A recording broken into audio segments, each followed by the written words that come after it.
आज भी अमेरिका की तरफ से 9 खरब 90 हजार अब तक हमें मिला है दहशतगर्दी की जंग के हवाले से। जो 10 साल पाकिस्तान ने दहशतगर्दी की जंग में अमेरिका के साथ प्रॉक्सी वॉर जो लड़ी है उस हवाले से, और पाकिस्तान का जो नुकसान है वो 70 खरब और 20 अरब रुपए का नुकसान हुआ है। इतना बड़ा मालियाती बहरान और इतना बड़ा नुकसान पाकिस्तान को हुआ है, और इस इमदाद का और इस एड का कोई भी अब तक कोई ऑडिट नहीं किया जा सका कि ये मिलेगी या नहीं मिलेगी। आप क्या देख रहे हैं कि इस जंग में कूदने का जो फैसला किया गया था वो हमारा गलत था या दुरुस्त था? देखिए, ये एक बहुत पेचीदा मामला है और मेरा ख्याल है ये इसको हम तय नहीं कर सकेंगे कि ये जो दहशतगर्दी के ख़िलाफ़ जंग थी, आया ये अमेरिका की जंग थी या ये हमारी जंग थी। बहरहाल पाकिस्तान में जो हालात पैदा हुए थे इस जंग के नतीजे में, और जिस तरह से हमारे जो कबायली इलाक़ाजात हैं उनको इस्तेमाल किया जा रहा था, फिर हम ये भी देखते हैं कि यहाँ से भी बहुत से लोग जाकर जो हैं अफ़गानिस्तान में होने वाला जो रूस का जिहाद था या ताज़ा तरीन जो जिहाद था, जो दहशतगर्दी का नाम जिसको दिया गया और फिर एक जंग शुरू की गई, यहाँ से जाकर लोग जो हैं उसमें हिस्सा लेते रहे। तो ये मामलात इस कदर एक दूसरे से इंटरलिंक्ड हो गए थे कि हम अपना पाकिस्तान जो है उसको इस मामले से अलहदा नहीं कर सकते थे। अब ये एक बहुत बड़ा मौजू है जिसको ये कहा जाए कि जी ये जंग या अमेरिका की ही थी या ये पाकिस्तान की जंग थी। पाकिस्तान ने जिस तरह के असरात भुगते हैं, क्योंकि हमने जो जिस तरह से अमेरिका को सपोर्ट किया कि जब उसने अफ़गानिस्तान पर एक जंग मुसल्लत कर दी थी और जनरल मुशर्रफ के दौर में जिस तरह से यू टर्न लिया गया, उसके बाद हम ये नहीं कह सकते थे कि ये हमारी जंग नहीं रही थी। हमारी भी ये उतनी ही दिफा और सलामती की जंग बन चुकी थी जितनी ये अफ़गानिस्तान के हवाले से देखी जा रही है।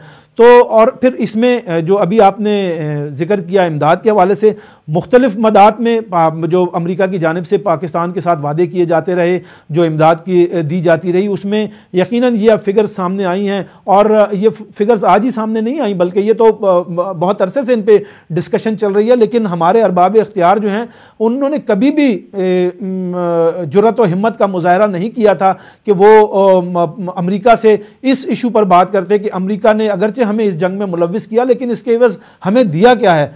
टोटल 10 खरब रुपए की डॉलर की जो अमाउंट है वो बनती है, जो पाकिस्तान को मुख्तलिफ मदाद में मिले हैं। ये सिर्फ दहशतगर्दी के खिलाफ जंग लड़ने के हवाले से ही नहीं मिले, और जो पाकिस्तान का सिर्फ दहशतगर्दी की जंग पर खर्चा हुआ है वो 70 खरब डॉलर के करीब जो है वो बनता है।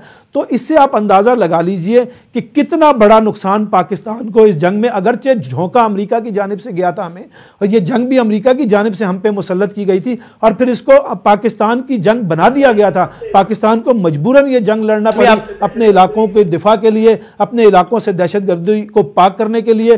पाकिस्तान की ये जंग जो है वो सिर्फ कबायली इलाका जात तक महदूद नहीं रही थी, बल्कि ये खुदकुश हमलों की सूरत में पूरे मुल्क में फैल गई थी। और इसका नतीजा वही था कि जब हमने इस जंग में कदम रखा और जब हमने अमेरिका की हिमायत शुरू की, तो उसका हमें जो खमियाजा है वो भुगतना पड़ा। और ना सिर्फ हमें जानी लिहाज से ये भुगतना पड़ा, इसमें बहुत बड़ी तादाद में हमारे सिक्योरिटी फोर्सेस के जो लोग हैं वो शहीद हुए हैं। इसमें बहुत बड़ी तादाद में हमारे सिविलियंस जो हैं वो शहीद हुए हैं। हमारी जो ज़िंदगी है वो तबाह होकर रह गई है। यहाँ पर अब हर शख्स अपने आप को गैर महफूज तस्वुर करता है, न जाने कब, कहाँ, किस जगह पर, किस वक्त कोई खुदकुश धमाका हो जाए, और कितने ही ना जाने मासूम लोग जो हैं वो उस खुदकुश धमाके की नज़र हो जाएं। भी आप हमारे साथ मौजूद रहिएगा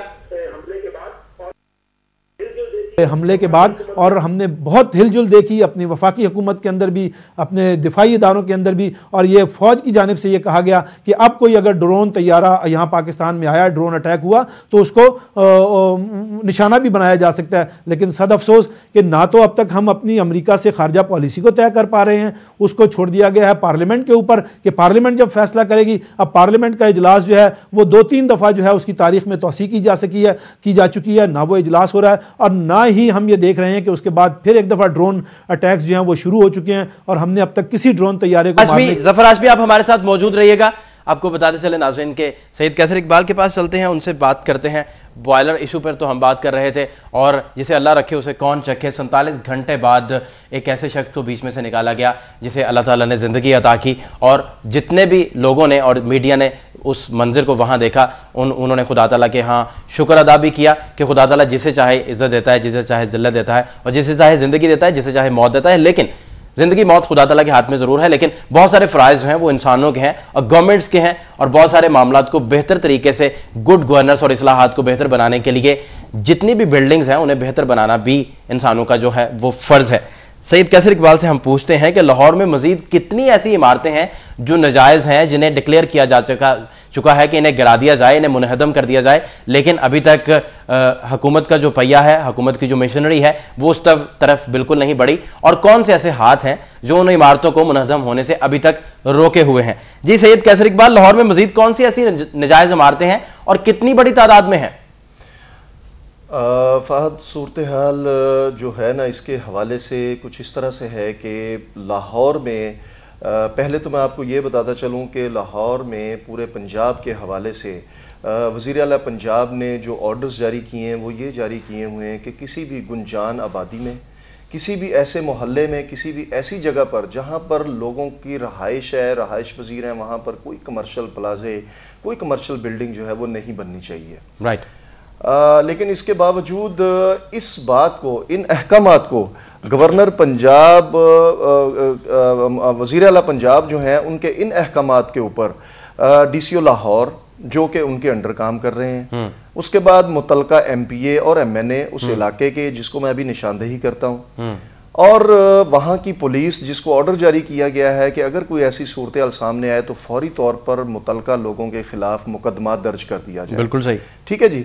और इसके अलावा वहाँ पर मौजूद जो TMO हजरात हैं, जो TMA का अदारा है वहाँ पे, उसकी बात कर रहा हूँ, जो TMO वहाँ पर बैठा हुआ है, वो TRO हजरात जो बैठे हुए हैं, वो इसके साथ कारपोरेशन का अमला, इसके साथ LDA का, ये वो अमले हैं जिनको इन बात के ऊपर हिदायत जारी की गई हैं। लेकिन बड़े ही अफसोस के साथ ये बात कहूँगा मैं ये कि वज़ीर आला साहब का, वज़ीर आला पंजाब, खादमे आला पंजाब जो हैं शहबाज शरीफ, उनके इस ऑर्डर को जो है ये तमाम महकमे, ये तमाम अदारे, उनके अंडर काम करने वाले अदारे और उनके अपने लोग जो हैं वो सिर्फ़ और सिर्फ जूते की नोक पर रखते हैं, जिसको ये साबित मैं इस तरीके से करता हूँ कि अंदरून शहर लाहौर के अंदर बाकायदा तौर पर इस बात के ऊपर नोटिफिकेशन जारी हुआ है कि वहाँ पर कोई इमारत नहीं बनेगी, कोई कमर्शियल प्लाजा नहीं बनेगा, क्योंकि उसकी बारीक बारीक गलियाँ हैं और गलियों के अंदर प्लाजे, और फिर ये इतना पुराना इलाका है, हिंदुस्तान पाकिस्तान बनने से पहले का ये अंदरून शहर लाहौर है,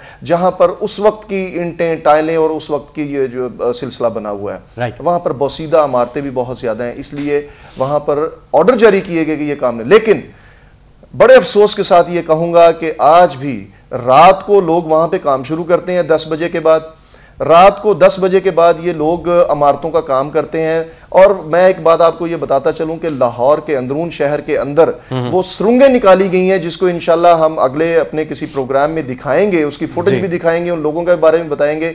सुरंगें निकाल कर पूरा लाहौर अंदरून शहर जो है नीचे से खोखला किया जा रहा है। और आज मैं बड़े वसूख के साथ और बड़े ही इस हवाले से ये बात कर रहा हूं कि खुदा न खास्ता कल कोई ऐसी बात होती है तो उसके जिम्मेदार जो हैं वो वज़ीर आला पंजाब के बाद जो हैं उनकी अपनी ही कैबिनेट है, उनके अपने ही लोग हैं जो उस पर अमल नहीं कर रहे हैं, उस ऑर्डर्स को उड़ा के उन्होंने रख दिया हुआ है। इसके बारे में हम जरूर इंशाल्लाह दिखाएंगे भी और विद प्रूफ हम बात करेंगे, ये हमारे पास मौजूद है। लेकिन होता क्या है, पुलिस क्या कर रही है, वहां पर जाती है, जो मजदूर काम कर रहा होता है, अगर कोई शिकायत की जाती है तो मजदूर काम कर रहा होता है, उसको वहां से पकड़ते हैं, उसके ऊपर पर्चा दे देते हैं। हालांकि पर्चा तो होना चाहिए प्लाजे के मालकान के खिलाफ, वहां पर बनने वाली बिल्डिंग के मालकान के खिलाफ। डीसीओ के पास जाते हैं, डीसीओ कहता है जी टीएमओ के पास जाए, टीएमओ के पास जाते हैं, टीएमओ कहता है जी टीआरओ की ड्यूटी लगी हुई है, टीआरओ के पास जाते हैं, वो कहता है किसी और की है।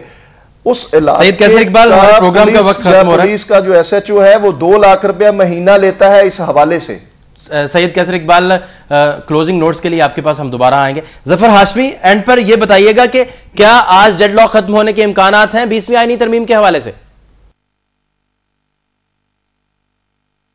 जी देखें, कल जब ये मुज़ाकरात ख़त्म, जी कल जब ये मुज़ाकरात ख़त्म हुए थे तो उस वक्त हुकूमती जो टीम है उसकी जानिब से बहुत ज़्यादा ये इस इम्कान का इजहार किया गया था। उन्होंने कहा था कि कल तक ये जो मुज़ाकरात हैं ये अपने मंतकी अंजाम को पहुँच जाएंगे। और उनका ये कहना था कि खुर्शीद शाह का कि कोई ना कोई इनका नतीजा जो है वो निकल आएगा। देखें अब जब मुज़ाकरात शुरू होते हैं तो क्या वो रुख इख्तियार करते हैं। अभी तक चौधरी निसार की जानिब से ये जब उनकी बातचीत हुई तो उनके मौक़िफ़ में हमने ये देखा कि कोई तब्दीली दिखाई नहीं दे रही थी, बल्कि ये नज़र आ रहा था कि वो इस जो अपना मुतालबा है उस पर डटे रहेंगे और वो इस पर किसी किस्म की जो है वो पीछे हटने का कोई इरादा नहीं रखते हैं। तो अब ये लचक भी इस मामले पर भी हुकूमत को ही दिखाना होगी कि क्योंकि ये तरमीम जो है वो हुकूमत मंजूर करवाना चाहती है। प्रोग्राम का वक्त खत्म हो गया। बहुत बहुत शुक्रिया, आपने हमें ज्वाइन किया। जफर हाशमी इस्लामाबाद से हमारे साथ मौजूद थे। इसके बाद कैसर इकबाल के पास चलते हैं, उनसे पूछते हैं एंड पर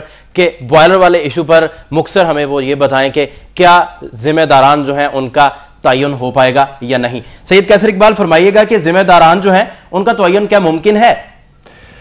उनके तयन की अगर आप बात करते हैं तो वो सीधी सी बात है कि वो लोग, वो मालकान, वो अरबोपति लोग हैं। मैं पहले भी कह चुका हूँ, इनकी एक और फैक्ट्री है जो रायविंड रोड पर है। ये लोग यहाँ से भाग चुके हैं, यहाँ से जा चुके हैं। इन लोगों को ढूंढ रहा, अगर ये लोग ढूंढ भी लेते हैं तो उनके ऊपर 302 का मुकदमा हुआ है।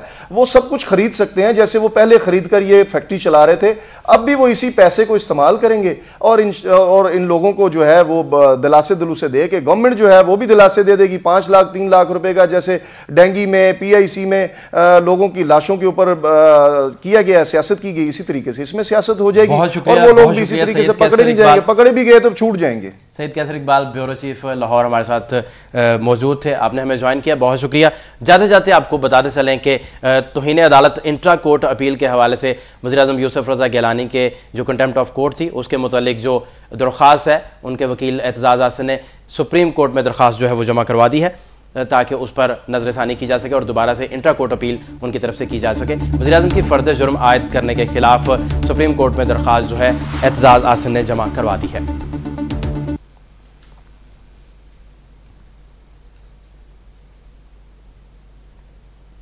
इस ब्रेकिंग न्यूज़ के बाद प्रोग्राम का वक्त तो यहाँ ख़त्म हो गया। आपसे मुलाकात होगी कल, लेकिन जाने से पहले आपको बताते चलें कि पाकिस्तान के मसाइल और इसके बहरान उस वक्त तक हल नहीं होंगे जब तक यहाँ मेरिट पर तकर्रियाँ और मेरिट पर फैसले नहीं होंगे। मुझे दीजिए इजाज़त, अल्लाह ने के बाद।